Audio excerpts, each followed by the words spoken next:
Hello everyone, आज सीखेंगे अपन chapter 7 का नेक्स्ट टॉपिक स्टडी करेंगे अपन यहाँ पे factors affecting transpiration, significance of transpiration, guttation and last topic होगा ब्लीडिंग। देखिएगा first factors affecting transpiration. Transpiration की रेट को कौन कौन से फैक्टर्स अफेक्ट करते हैं। इन फैक्टर्स को 2 कैटेगरीज में डिवाइड किया गया है, एक्सटर्नल फैक्टर और इंटरनल फैक्टर। कौन कौन से हैं? External factor and internal factor. देखिएगा first external factor. External factor कौन कौन से हैं? टेम्परेचर, लाइट, वाइंड वेलोसिटी और available soil water.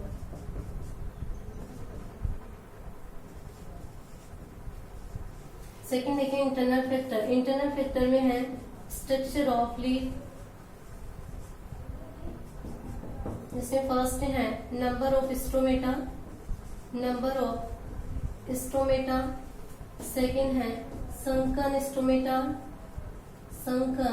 Stomata, third है presence of cuticle and hairs,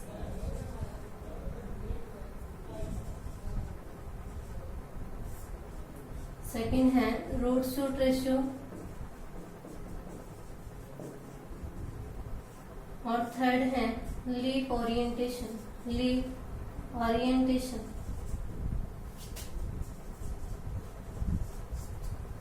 देखिए फर्स्ट टेम्परेचर। देखिएगा जब टेम्परेचर इंक्रीज होता है तो रेट ऑफ ट्रांसपिरेशन भी क्या होती है? इंक्रीज होती है। यानी कि टेम्परेचर जो होता है ट्रांसपिरेशन की रेट को डायरेक्टली अफेक्ट करता है। Temperature increase then transpiration increase. Second देखिएगा लाइट जो होती है रेट ऑफ ट्रांसपिरेशन को डायरेक्टली और इनडायरेक्टली दोनों रूप से अफेक्ट करती है।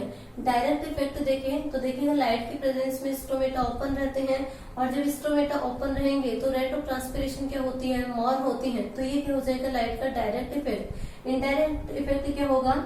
लाइट की प्रेजेंस में टेम्परेचर इंक्रीज होता है और जब टेम्परेचर इंक्रीज होता है तो रेट ऑफ ट्रांसपिरेशन भी क्या होती है? इंक्रीज होती है। तो ये हो जाएगा लाइट का इनडायरेक्ट इफेक्ट। नेक्स्ट है वाइंड वेलोसिटी भी क्या करती है? रेट ऑफ ट्रांसपिरेशन को अफेक्ट करती है। जब वाइंड वेलोसिटी मोर होती है तो रेट ऑफ ट्रांसपिरेशन भी क्या होती है? मोर होती है। देखिएगा वाइंड वेलोसिटी कैसे अफेक्ट करती है? लीफ के द्वारा क्या होता है? ट्रांसपिरेशन होता है। ट्रांसपिरेशन में वाटर जो होगा वाटर वेपर के फॉर्म में रिलीज होगा, जिससे लीफ के सराउंडिंग में क्या होती है? मॉइस्चर होती है। जैसे ही वहां पे हाई स्पीड वाली वाइंड वेलोसिटी होगी तो उससे जो मॉइस्चर है उसको वहां से रिमूव कर दिया जाता है, जिससे रेट ऑफ ट्रांसपिरेशन की हो जाती है? इंक्रीज हो जाती है। नेक्स्ट है अवेलेबल सॉइल वाटर। यदि सॉइल में वाटर की अमाउंट ज्यादा है तो वाटर का अब्सॉर्प्शन मोर होगा और मोर वाटर अब्जॉर्ब हो रहा है तो रेट ऑफ ट्रांसपिरेशन भी क्या होती है? मोर होती है। नेक्स्ट देखिएगा इंटरनल फैक्टर में फर्स्ट है स्ट्रक्चर ऑफ लीफ। इसमें देखिएगा नंबर ऑफ स्टोमेटा। यदि लीफ की सरफेस पे स्टोमेटा का नंबर जो है मोर है तो रेट ऑफ ट्रांसपिरेशन क्या होती है? मोर होती है। यानी कि जितने ज्यादा स्टोमेटा होंगे उतनी ही क्या होती है? वहां पे रेट ऑफ ट्रांसपिरेशन होगी। नेक्स्ट है संकन स्टोमेटा जो होते हैं ट्रांसपिरेशन की रेट को क्या करते हैं? डिक्रीज करते हैं। ये जीरोफाइटिक जो प्लांट्स होते हैं उनमें एक टाइप का एडेप्टेशन होता है। जीरोफाइटिक प्लांट जो होते हैं उनके वहां पे क्या होती है? वाटर की डिफिशियंसी होती है और वाटर की डिफिशियंसी होगी तो ट्रांसपिरेशन की रेट को वहां पे क्या करना पड़ेगा? डिक्रीज। इसके लिए उनमें स्टोमेटा किसे होते हैं? संकन होते हैं। साथ ही उनकी लीफ पे क्या होती है? क्यूटिकल की प्रेजेंस होती है और हेयर प्रेजेंट होते हैं। क्यूटिकल और हेयर के प्रेजेंस के कारण वहां पे रेट ऑफ ट्रांसपिरेशन क्या होती है? लो होती है। यानी कि संकन स्टोमेटा और क्यूटिकल की प्रेजेंस और हेयर जो होते हैं ट्रांसपिरेशन की रेट को डिक्रीज करते हैं, जबकि स्टोमेटा का नंबर जो होता है ज्यादा नंबर होगा तो रेट ऑफ ट्रांसपिरेशन क्या होती है? इंक्रीज होती है। नेक्स्ट है रूट शूट रेशियो। यदि रूट शूट रेशियो मोर है तो रेट ऑफ ट्रांसपिरेशन भी क्या होगी? मोर होगी। नेक्स्ट है एंड लास्ट है इसमें लीफ ओरिएंटेशन। तो लीफ ओरिएंटेशन भी क्या होता है? ट्रांसपिरेशन की रेट को अफेक्ट करता है। यदि लीफ पे फॉल होने वाली लाइट जो है वो 90 डिग्री पे या राइट एंगल से आती है तो उस ड्यूरिंग रेट ऑफ ट्रांसपिरेशन क्या होती है? मॉन होती है। और यदि लीफ पे फॉल होने वाली लाइट जो है लीफ के पैरेलल आती है तो उस कंडीशन में रेट ऑफ ट्रांसपिरेशन क्या होती है, लेस होती है।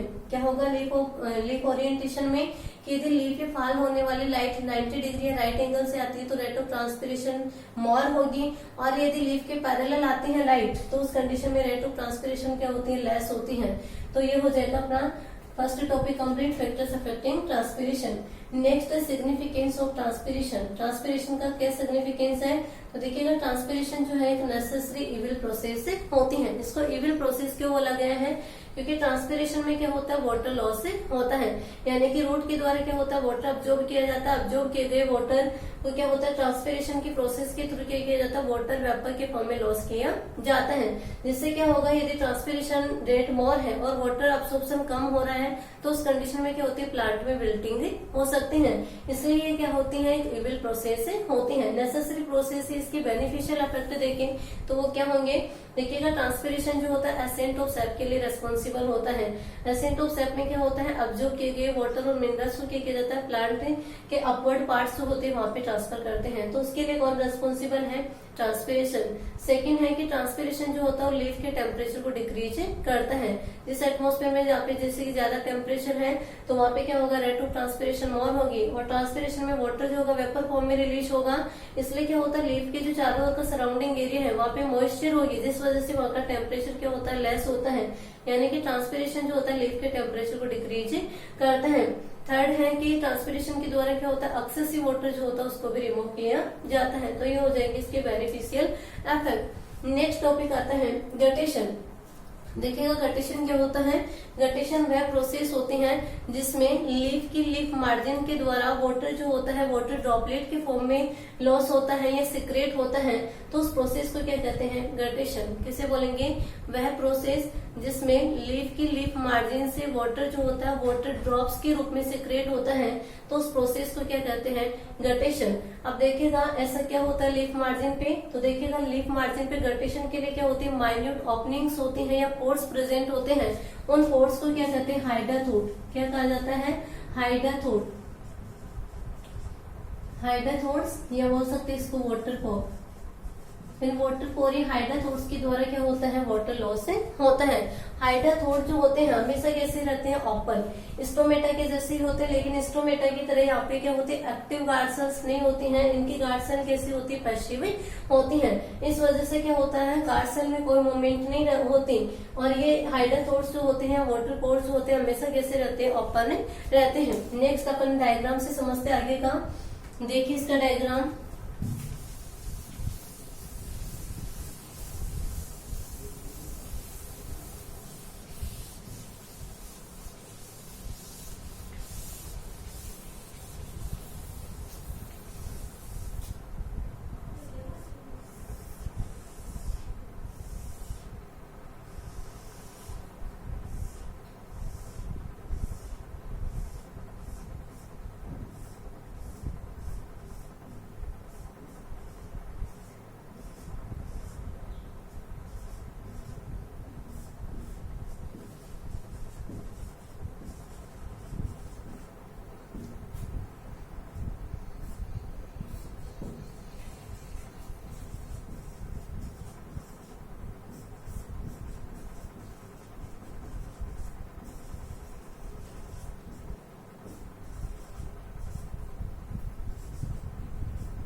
देखिए गटेशन में हाइडाथोर्स देख रहे थे अपन। हाइडाथोर्स क्या होते हैं, लीफ मार्जिन्स पे प्रेजेंट माइन्यूट ओपनिंग्स होती है जिन्हें क्या कहते हैं, हाइडाथोर्स से कहते हैं। हाइडाथोर्स की स्ट्रक्चर जो होती है इस टाइप से होती है। यहाँ पे क्या होता है, जहाँ पे इसकी ओपनिंग होती है वहाँ पे पैसिव गार्ड सेल होती है, इसमें कोई मूवमेंट नहीं होती है।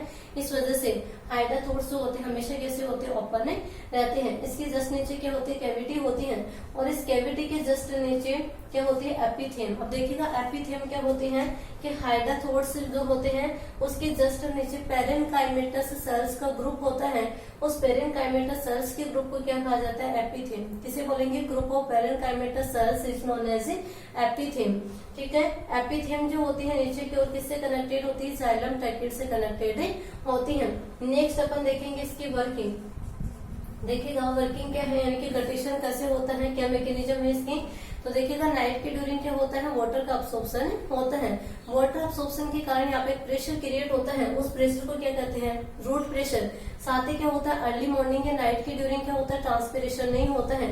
जब ट्रांसपिरेशन नहीं होगा और साथ ही वाटर अब्सॉर्प्शन मोर है तो इससे क्या होता है, यहाँ पे प्रेशर डेवलप होता है। इस प्रेशर के कारण वाटर जो है, जो कि ऑब्जॉर्ब किया गया वाटर कहाँ पे है, जाइलम ट्रैकेट्स में। इस प्रेशर के कारण ये वाटर जो है इसमें चला जाता है एपिथेम सेल्स में। ठीक है, जैसे एपिथेम सेल्स जो होती है सैचुरेटेड हो जाएगी, यानी कि कम्प्लीटली वाटर के द्वारा फिल हो जाएगी, तो ये वाटर जो होगा वो कहाँ पे जाएगा, इस कैविटी में। और कैविटी से होता हुआ हाइडाथोर्स या जो वाटर कोर होता है उसके द्वारा क्या होते हैं, वाटर ड्रॉपलेट्स के रूप में सेक्रेट होता है। तो वो प्रोसेस ही क्या होती है, गटेशन होती है। गटेशन में जो वाटर ड्रॉपलेट्स रिलीज हो रही है, इनका वाटर प्योर वाटर नहीं होता है। इस वाटर में क्या होते हैं, अनेक ऑर्गेनिक और इनऑर्गेनिक साल्ट मिक्स रहते हैं। इस प्रकार से ये क्या हो जाएगी, इसकी वर्किंग मैकेनिज्म। गटेशन के लिए कौन रेस्पॉन्सिबल है, root pressure and less transpiration. यानी कि रूट प्रेशर कैसे होगा, वाटर का अब्सॉर्प्शन मोर होगा तो जो प्रेशर क्रिएट हो रहा है वो रूट प्रेशर होगा। साथ ही ट्रांसपिरेशन लेस होता है, इस वजह से क्या होता है, गटेशन होता है।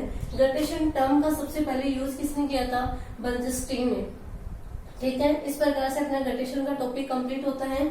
लास्ट टॉपिक इस चैप्टर का ब्लीडिंग। देखिएगा ब्लीडिंग किसे बोलेंगे, यदि अपन किसी प्लांट जो है उसके स्टेम में कट लगाते हैं तो कट लगाने से वहां से क्या होता है, लिक्विड ऊज जो होता है वो बाहर रिलीज होता है। लिक्विड ऊज के बाहर निकलने की जो प्रोसेस होती है उसे क्या कहते हैं, ब्लीडिंग। किसे बोलेंगे, स्टेम में कट लगाने से वहां से क्या होता है, लिक्विड ऊज बाहर रिलीज होता है। इस प्रोसेस को क्या कहा जाता है, ब्लीडिंग कहते हैं। फॉर एग्जाम्पल के लिए जैसे कि अफीम रबर प्लांट है, इसमें अपन जब कट लगाते हैं, इंसेशन करते हैं तो क्या होता है, लेटेक्स बाहर निकलता है। तो वो कौन सी प्रोसेस होती है, ब्लीडिंग होती है। ब्लीडिंग जो होती है इसके लिए रेस्पॉन्सिबल कौन होता है, रूट प्रेशर। रूट प्रेशर की वजह से क्या होती है, ब्लीडिंग होती है। इस प्रकार से अपना चैप्टर 7 जो है कंप्लीट होता है। Thank you.